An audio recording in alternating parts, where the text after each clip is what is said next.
Wow. We're back. Oh my God. Welcome to this week's This Must Be the Place, where we have just spent the last hour struggling.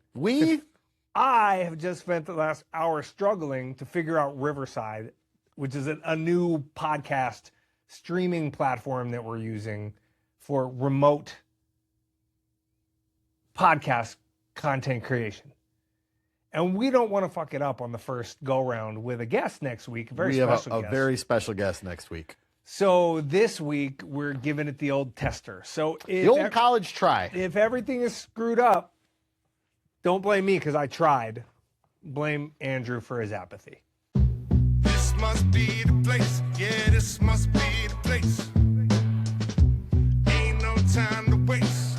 Ain't no time to waste. So whether you in Minneapolis, St. Paul, Bloomington, to Maple Grove, from the east side to the west side, down south to way up north, let me hear you say, this must be the place. Yeah, this must be the place. This must be the place. Ain't no time to waste. Said ain't no time to waste. Talk to me. This must be the place. This must be the place. Hey, too legit. Every time, dude. That was good. Every time. Hey. Hello. Hey. Hey, buddy. Welcome to this much be the place. Much to do. Welcome to this much be the place. Yes. The only Okay. Twin Cities podcast where one of the hosts Yes. pooped his pants in a pannekuchen huis in the late 1980s. I'll leave it to the listeners to decide who. You shit your pants in the OPH? No, not the OPH. That's the original pancake house. Yeah. The pannekuchen huis. Oh, I thought you were just being fancy and saying OPH in a fancy way. Oh, no. Are you not familiar? No idea what it is. Oh, my God. Okay. Welcome to this must be the place, of course, to all the listeners. Okay, so number one, I do remember shitting my pants in a restaurant when I was far too old to do so. I was probably like 8 or 9 years old. Okay. But I had an accident. And I don't remember a whole ton about it other than my mother was at the table and maybe another adult. And nobody knew. I excused myself quietly to the bathroom, took care of it, and returned. And nobody was any the wiser. Was it like Donald Trump the other day standing in front of the White House where you can see him just... Everything I do is like Donald Trump, apparently. Yeah. No. So there was a restaurant, and there's still, I don't know if they still exist. Hold on. I'm trying... Was it like you had a bubbler? Or did you just lay a... We don't need to... You just laid the deuce. They don't... Listeners don't need to know. That's vile and disgusting. The details. I once had... I'm going to say approximately 40 pigeons shit on my head in New York City. No. Outside of FAO Schwartz when I was like 10 years old. Oh, no. Yeah. Under they were on a light post or an awning or something. And I walked and it was just like raining bird dookie all over a young Casey who ran into this world famous toy store that he saw in the movie Big and was super excited. Yeah. And was in the bathroom just like to dance on the keyboard, fucking scrubbing pigeon shit off my entire being. Pannekuchen huis. It's pronounced hoist. I don't know. Sounds like a Key and This Peele is the sketch. most, and I'm not surprised you don't know this, you being from the East Coast, because this is the most beige Minnesota Lutheran shit ever. There was a chain of restaurants Beige. called Pannekuchen, and then it was like Huis. Huis. It was like there's this. Hoist. Yeah, it's a Swedish. It's like Baker Square, but like But pancakes. no, a thing called A pannekuchen. a pannekuchen. Different than a pancake. Yeah, I think they made it in like a cast iron skillet or something. I don't remember. Feel free, email us at thismustbetheplacepod@gmail.com if you know more about the Pannekuchen Huis. Did you shit yourself from the Pannekuchen? Did you eat the Pannekuchen? Then it was spontaneous. Details are bowel. blurry. Details are blurry. Okay. I don't recall this exact situation, but I do remember that. And Situation. Very good, sir. Thank you. In St. Louis Park, there is still a Pannekuchen Huis, the shell of one. I don't know if there. I'm guessing it sits empty. Like your bowels. Like my bowels, that fateful day in 1980, whatever. Anyway, Swedish. Were you listening to restaurant. Husker Doo-Doo? Husker Doo? I do. It's a callback to the mold inspection. Keep going with the puns. So I was the one that pooped the pants No, that's at the Pannekuchen. Okay. All right. It's a shame you never could go experience the Pannekuchen. They wore it was all like blue and white themed, like Swedish. Anyway. I don't know if, maybe I would have enjoyed it as a kid. It doesn't sound like somewhere I would enjoy now. Absolutely not. No. It sounds like a themed IHOP. True. Yeah. I'm just getting over a cold, so if I'm a little coffee today, I'm no longer contagious. I can't be. It's impossible. It's been over a week. You camped this weekend. I did. How was that? Tell our Memorial Day tell our weekend. viewers about that. It was just a run-of-the-mill annual Memorial Day camping trip that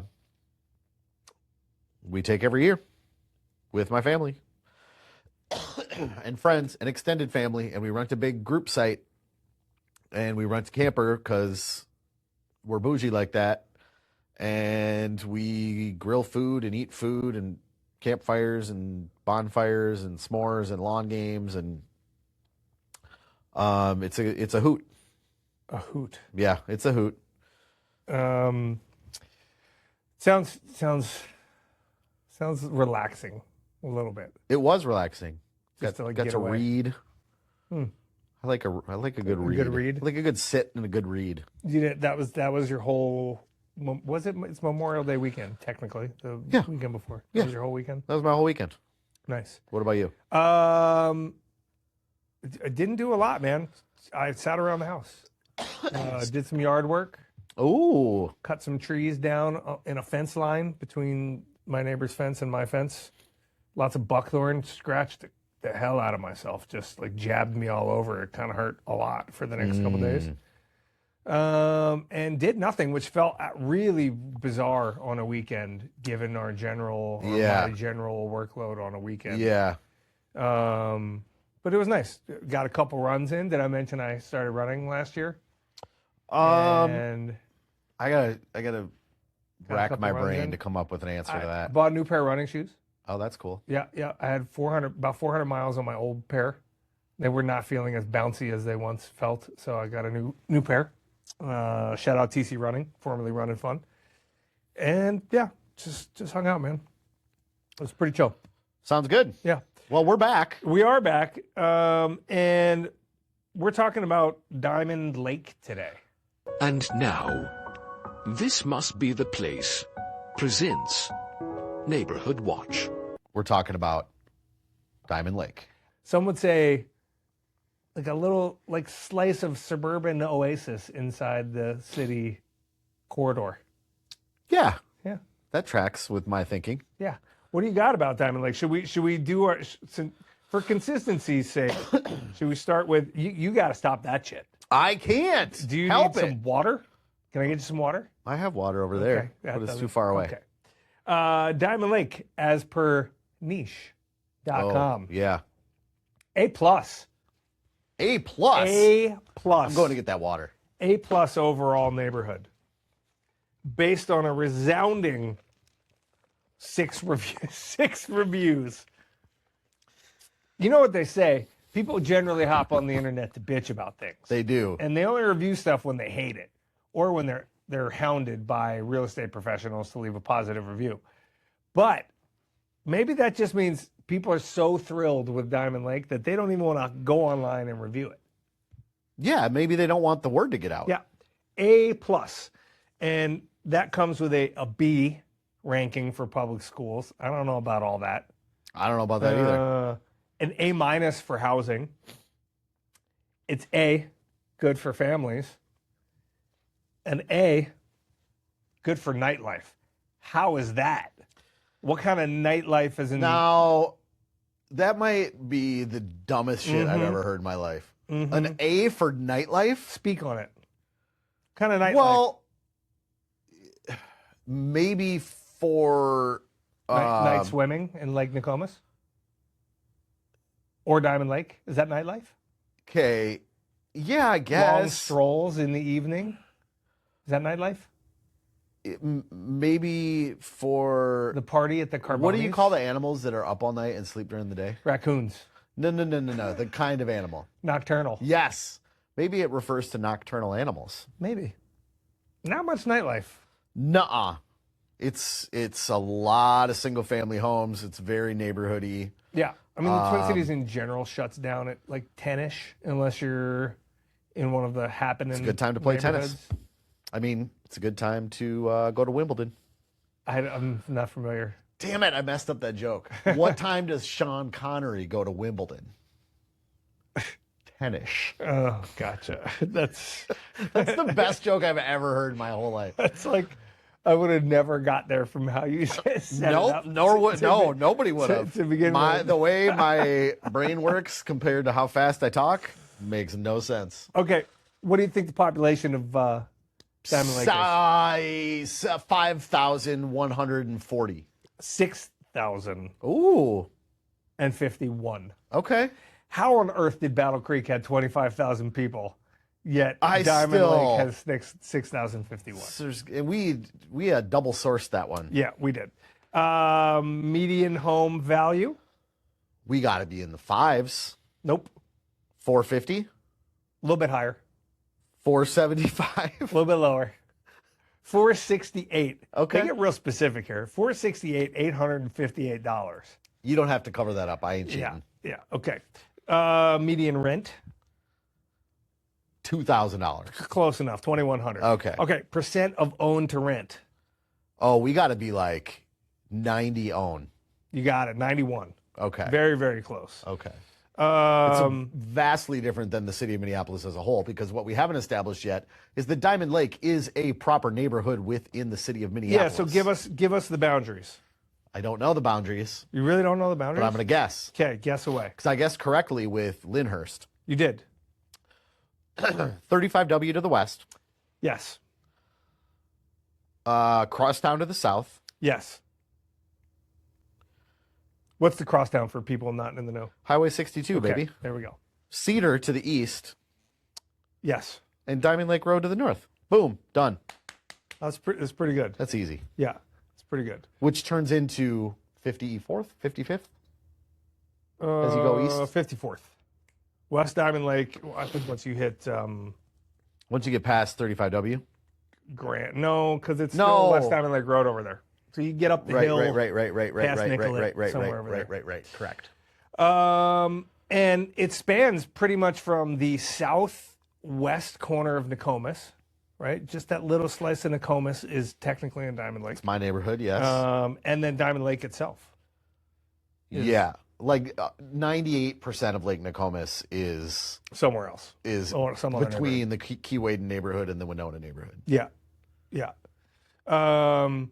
And it's kind of like this, what is it, Page, Hale, and Diamond Lake. Correct. All are this sort of amorphous blurry landscape of roughly the same time development in Minneapolis' history, in South Minneapolis, that are, you know, we know the exact boundaries, but a lot of times I'll be like, oh, you live over in Hale, and technically it's Diamond Lake, or vice versa. Right. Something like that. Or you live in Longfellow and you actually live in Hiawatha or whatever. Yeah, sure. Whatever. Nothing related to Diamond Lake. No, it's not, but it's you think of them as the same. For sure.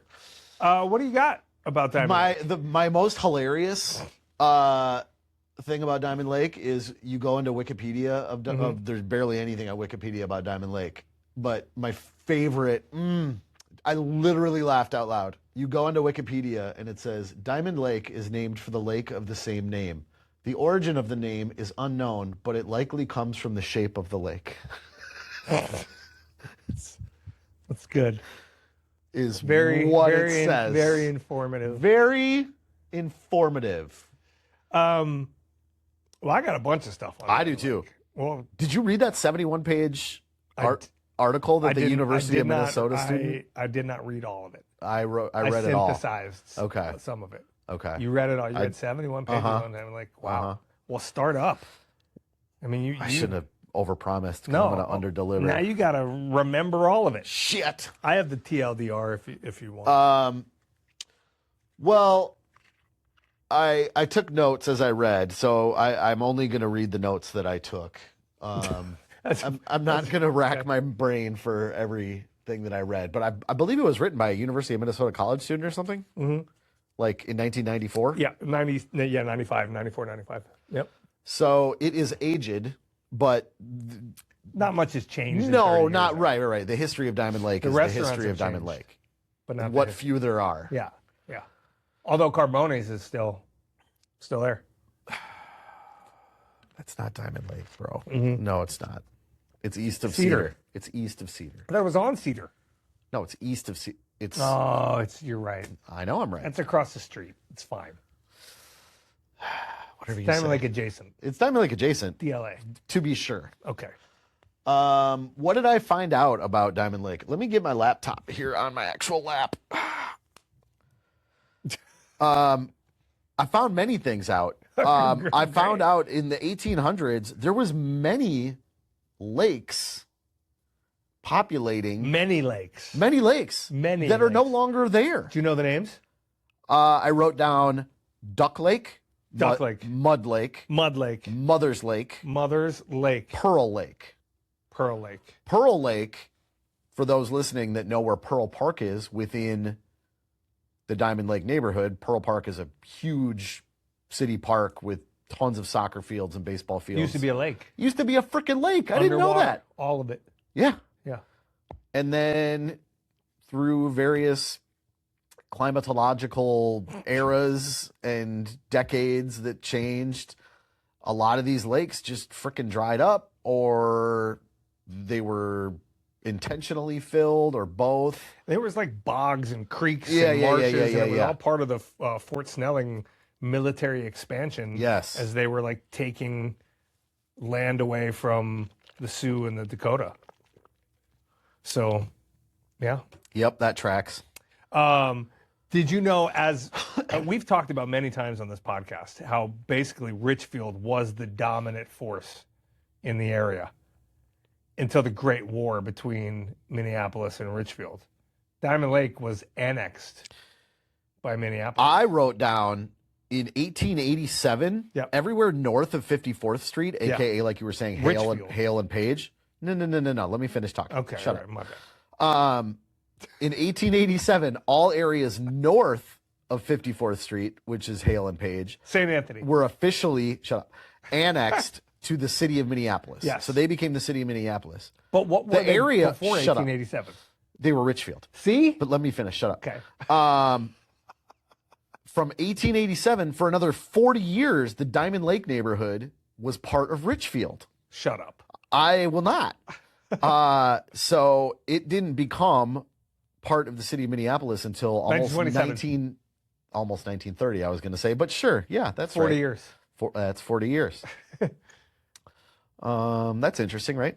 It's super interesting. That's something. Do you know that Charles Hogue? Oh, I love this story. I wrote it down too. Would you tell it? I want to hear your recanting. There's this cool cat named Charles Hogue, Hoag. Yep. Lived in Diamond Lake. Yes, he did. The house that he built and lived in still exists. Yep. It's called the Hoagie Hut. It's not called the Hoagie Hut, but it should be called the Hoagie Hut.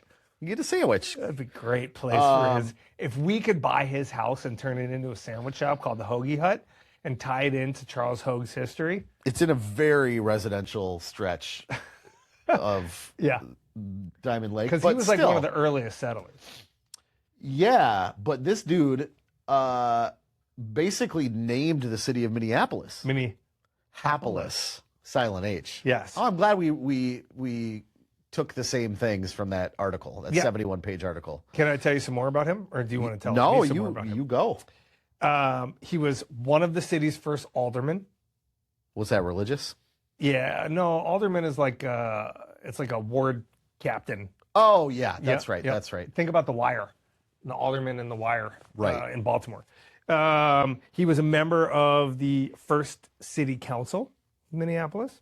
He was Hennepin County's second treasurer.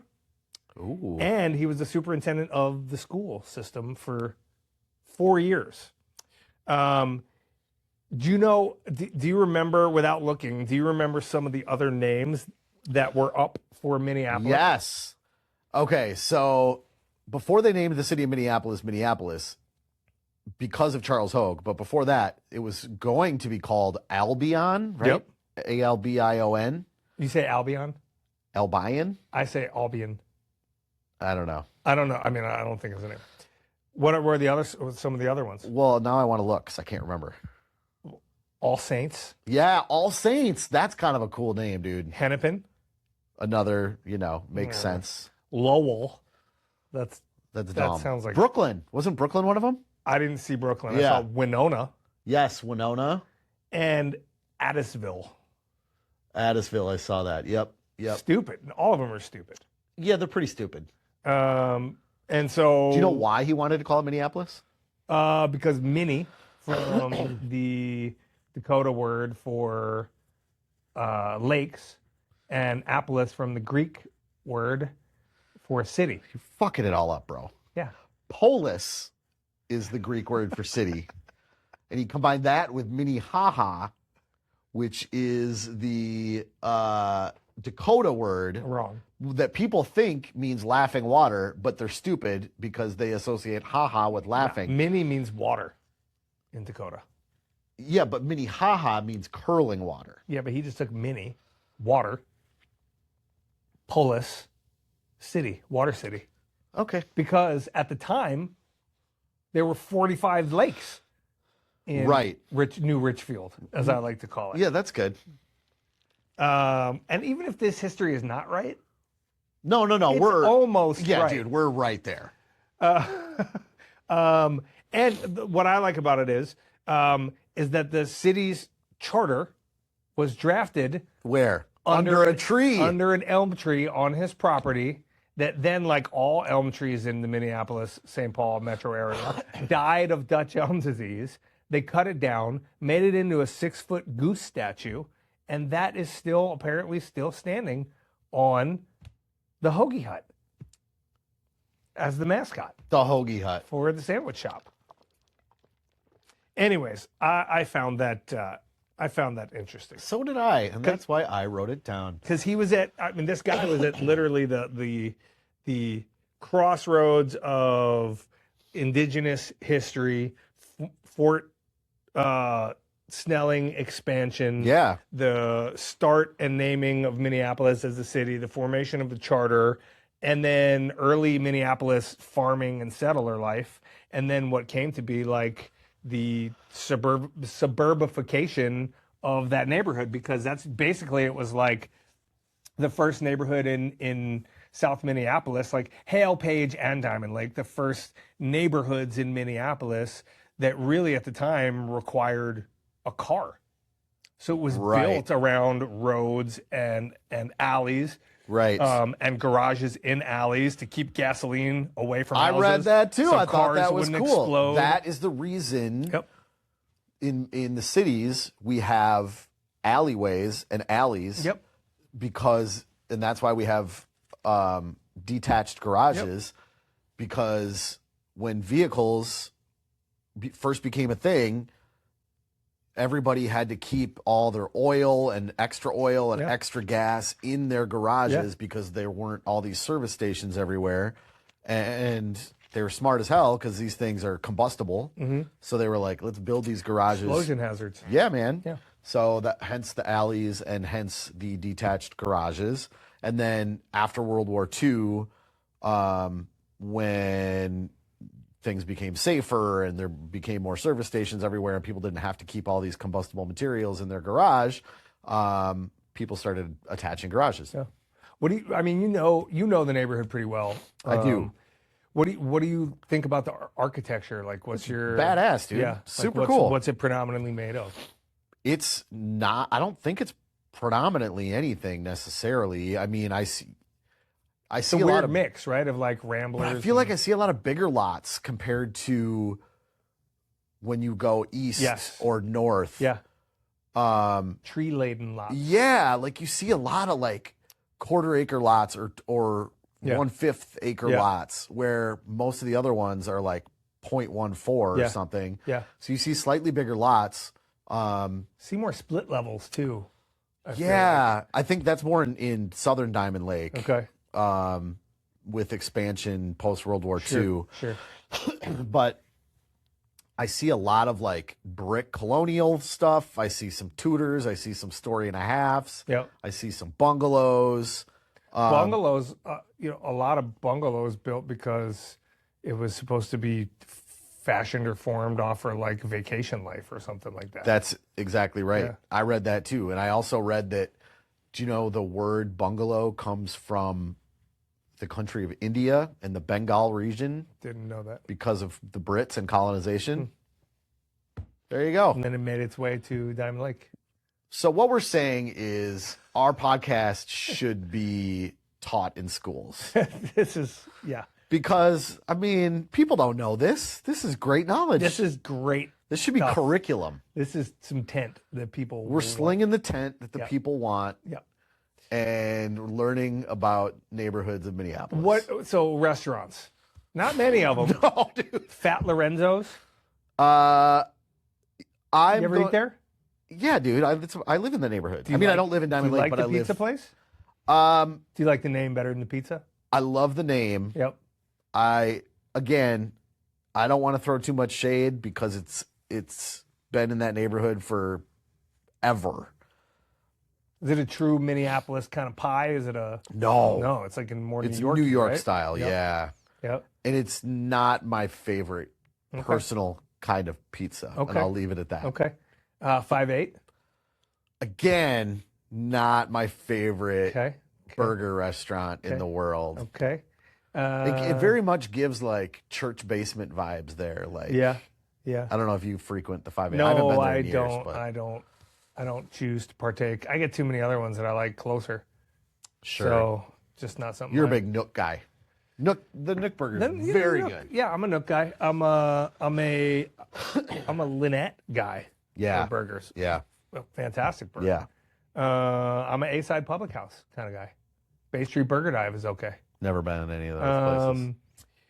What do you think about what's down Cedar, i.e., technically by Travail? Is that No, or are we it's out of too the far. neighborhood? You're out of the neighborhood. Out You're of too the far neighborhood? north. Damn.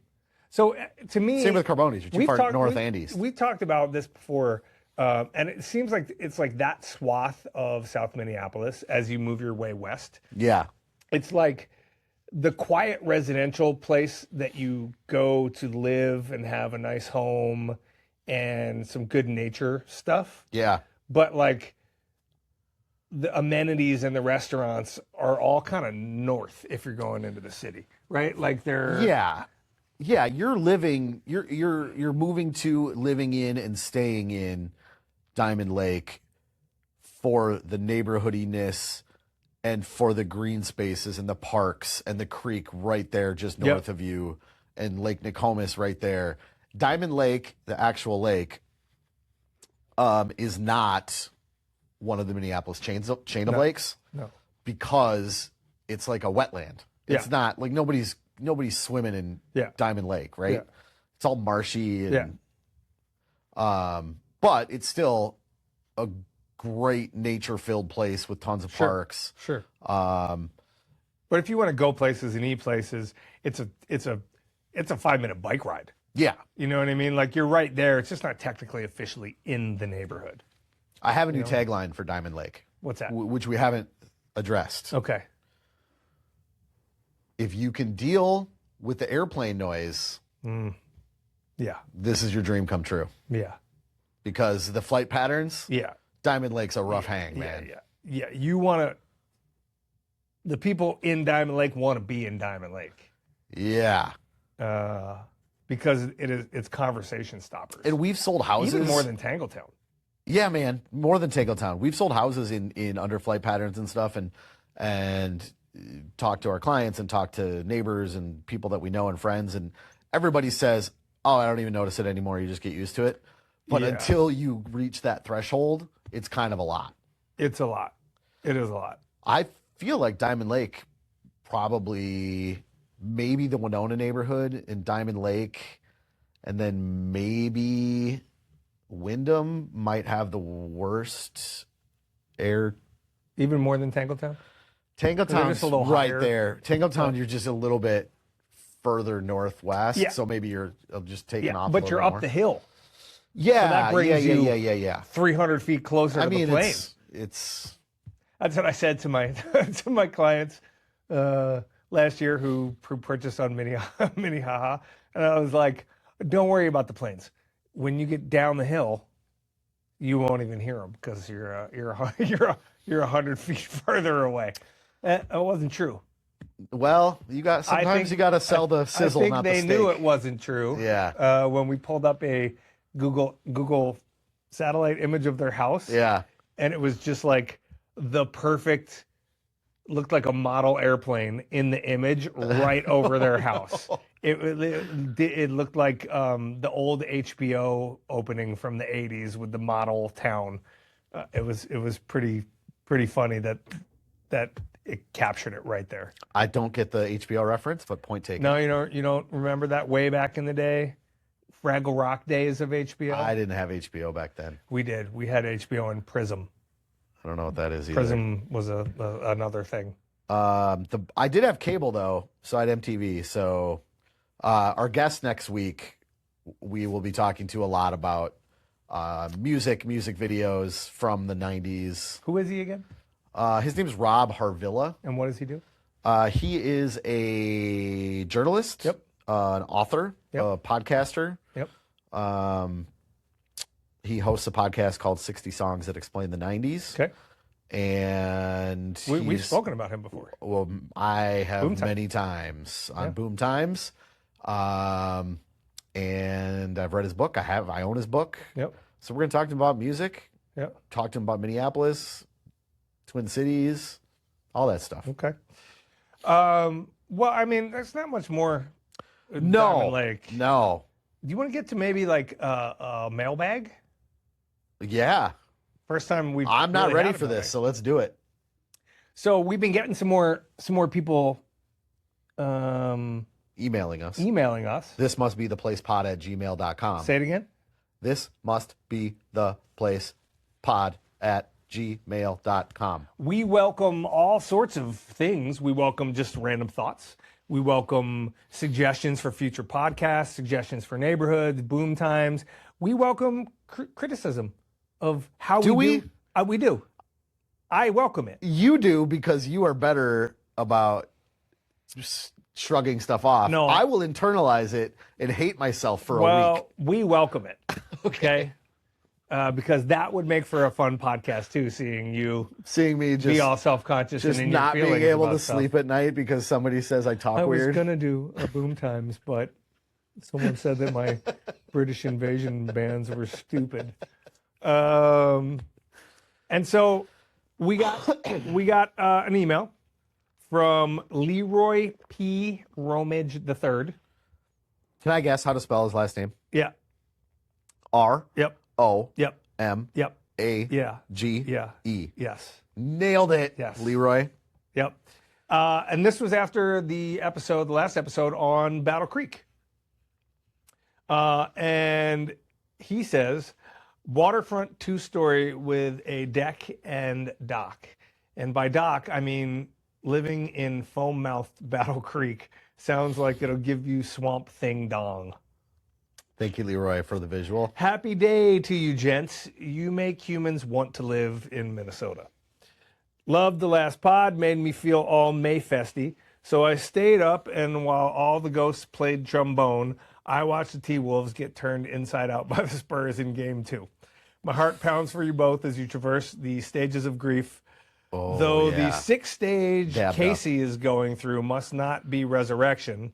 as Embiid has those foot diarrheas and had to sit out. So it's more likely rest, as Philly has the bad funk. I have some ideas for your non-douchey realtors. Give a home away to one lucky listener, more sunlight in the homes that you do sell, animal sounds, and burnt marshmallows. Also, your new dining establishment should be called the Blue Crab and serve dyed blue catfish and hush puppies. And finally, I think you need to do more neighborhood interviews to give the people a real feel for the areas you talk about. Good idea. That's a good idea. Godspeed, you beautiful babies. Yours, with a heart spilling over with gratitude, Leroy P. Romage the third. Is that a Kurt Vonnegut reference? I don't know. Godspeed, you beautiful babies? Yes, sounds like it. Kurt Vonnegut wrote. Thanks for the email, Leroy, or Leroy, depending on how you pronounce it. I think you should email more often because that Leroy Y. I doubt that it's Leroy Y. But Never know.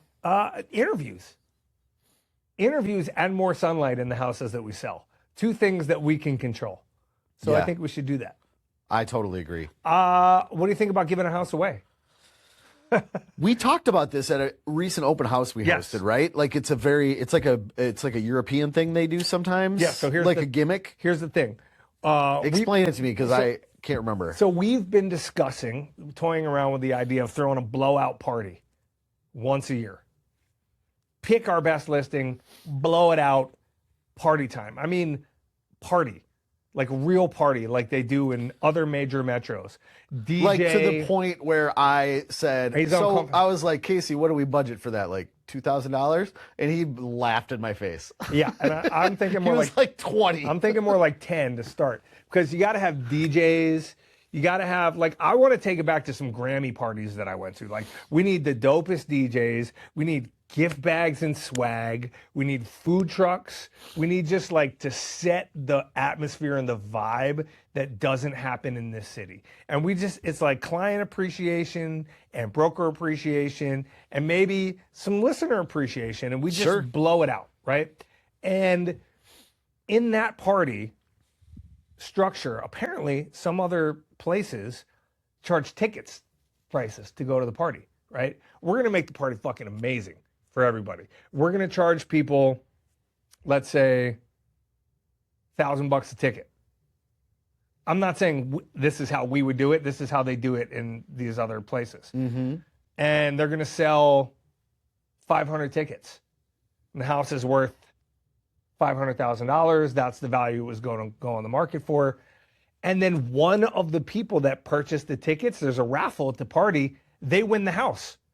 So the seller of the house gets the $500,000 that they wanted, but every single person who attends has a shot of getting this house for $1,000. How cool is that, man? If the party is crazy dope, maybe it's worth it for the 499 people who don't win the house. Right. That's but what for I the was gonna person say. that wins the house, I mean, we're living in an age when DraftKings and all these other bet on everything, go to Kalshi or Polymarket and bet on whether Trump is going to shit his diapers today or not. Yeah. Why not? Why not try to sell a house like that? That could be cool. If you don't sell tickets, though, you're kind of screwed. Yeah. I like how you went into more in depth because I couldn't wrap my head around it before. And now I can at least wrap my head around the idea of it. Right, $1,000 tickets. You're coming to a party. It's going to be great. Top shelf, open bar, good music, photo booth, food trucks. Yeah. Whatever. Light up dance floor. So that's balloon animal guy. Alone worth $300 a person anyway. Sure. Right. So if two of you buy $1,000 ticket, that's $600 total of experience. Families. Yeah, families, whatever. Do we charge per person? We got to charge per person. Although the way you made it sound was more like a freak off than a family event. No freak off. This is not a white party. This is just a party. This is like the best party, the best wedding you've ever been to. Yeah, but without the weddingness. I go to bed around 11. Yeah, but you're old. How long are we going to keep this thing going? 2? Yeah. 2 in the morning? Yeah. It's one night a year, man. You're right. One night a year. You got Coldwell Banker being like, come to our gala. Come to our gala. Yeah. You'll win an award. It's the Dundies. Yeah. What if our gala was the dopest shit ever? And it was like Nas Reed was there. And Aunt Edwards was there. And like just dudes were just there. You know what I mean? Yep. Who knows who shows up? Maybe Jessica Biel shows up because she's from Minnesota and hears that our party is Jessica incredible. Biel's from Minnesota? Yeah. I didn't know that. Yeah. Maybe she brings Justin. Maybe he's too drunk to drive home. So he stays and does a little dance singing Yeah. thing. Someone wins a house while seeing Justin Timberlake and hanging with A buzzed Nas up Reed. Justin Timberlake. Right? I'm just saying, could be the thing. If that sounds like something that you want to see, this must be the place. Pod. at gmail.com. All right, what else we got? Welcome to Boom Times, a segment called Boom Times, Boom Times. I don't know what the documentary is called. Oh, it's called Dying to Flying. Flying to Dying. And it's like a 4-part documentary on this cat named Dean Potter, who was like at the forefront of the Yosemite climbing movement. I don't know what that means. Like Yosemite National Park rock climbers. Oh, rock climbers. Like the guy, the like free solo free guy. solo guy. He was the precursor to that guy. Alex Hogland. Honold. Whatever his name was. And Dean free soloed some of the stuff before he did. And he was like, he said it was his art. He thought of himself much more as an artist and like dark arts. Dealt with massive depression and like this connection to ravens and thought he was a bird. But then like as he got older, he like pushed it to where he really got into base jumping. So he would climb things free solo to where he thought he was going to die and like that shouldn't have been done. But then when he like fell off, he'd push himself away and throw his parachute. And he did it all over Europe. And then he got into like, I call it tightrope walking. What is slackline is what it's really called. Where he went to China. Is he the guy that did it between the with the moon? Oh, have you seen that I one? was going to say the Twin Towers in New York. No. That was a not French that. guy. Oh, okay. This guy was all natural features. So he like timed this natural thing in Yosemite, I believe, where the moon was rising and he was halfway across the slack line. And it's like this iconic image of a full moon and him between these two natural features. He went to China and did this walk where he was like no friggin' net. And they were just on him the whole time, and the Chinese government didn't want to pay him, and they finally brought like cash to do it, and he made him take the net down, and he never made it more than like 10 feet out without falling during all of his like trials, and he walked the whole thing without any like safety harness or whatever, and got to the other side and basically broke this dude, like just like sobbing, crying. I think he totally like pushed past where he thought he was going to die. Mm-hmm. And he got into, he basically was at the forefront of the wingsuit movement, which is like, the wingsuit people. yeah, right. Yeah. And that's ultimately how he died. Really? And it's just like this really cool documentary that, what's it called? And what is it on? It's called Flying to Dying or Dying to Flying or something like that. And I think it was on Netflix.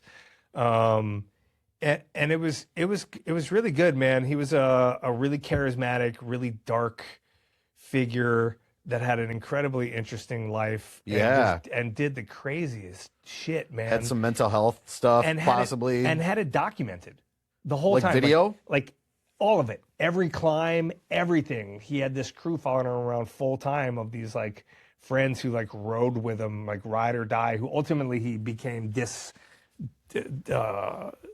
what's when you lose your friend or whatever, he basically had one guy left at the end. And it's a cool story. So that was like a family watch that we all watched over the long last weekend, week and the long Memorial Day weekend. weekend.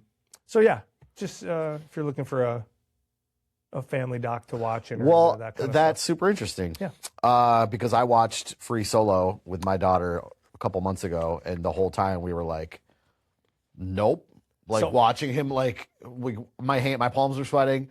My daughter's palms were sweating. So that dude was funny because they interviewed him in the movie. And Yeah. I was like, this dude's a dick because he kept going at Dean, being like, Dean was like one of my idols because, you know, he's clearly on the spectrum, that guy. Yeah. And he was like, but it was like watching crackheads, like they did all drugs. And Yeah. like, and he was like, and I just climbed the roots, and it took Dean like months of preparation and yelling and climbing. And he's like, and I went up and did it in second try.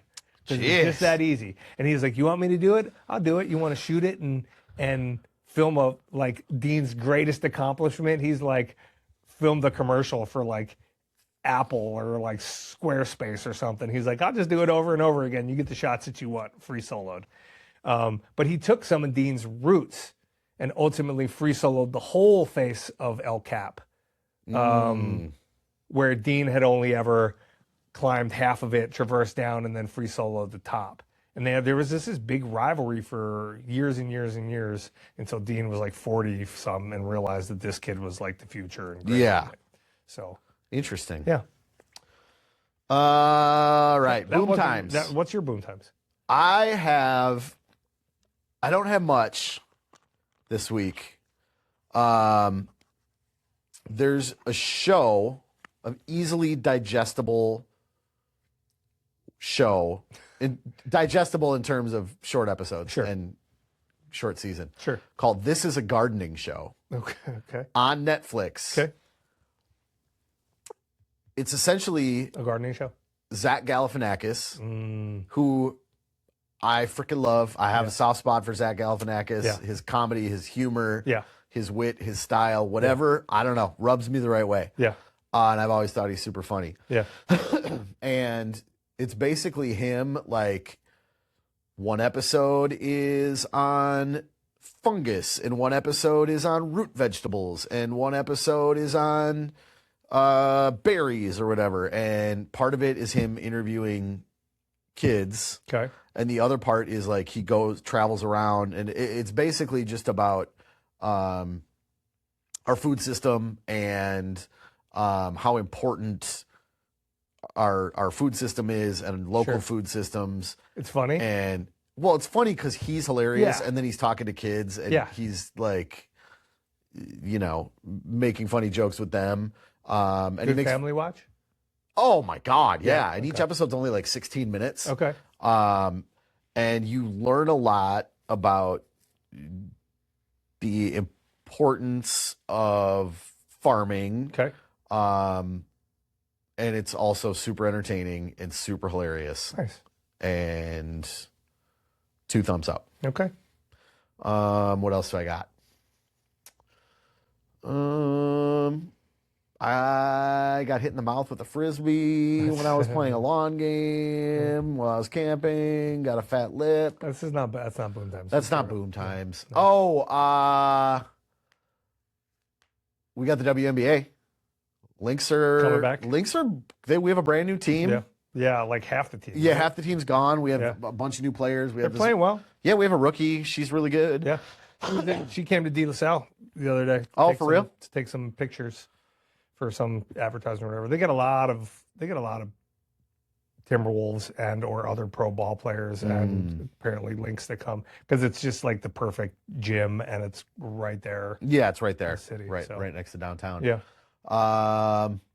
That's it. We got a special episode next week, special guest. Yeah. We're going to test the capabilities of Casey's remote podcasting knowledge and skills. Yeah, We well, shall see. here is the test, right? Yeah. We'll see what this does because generally I take these things into a different app to edit and do some things. Yeah. This is not that. I don't know. This is flying by the seat of our pants. That's man. right. But either way, we love you, you beautiful babies. Shout out Leroy Yeah. or Leroy Y. And we will see you next week.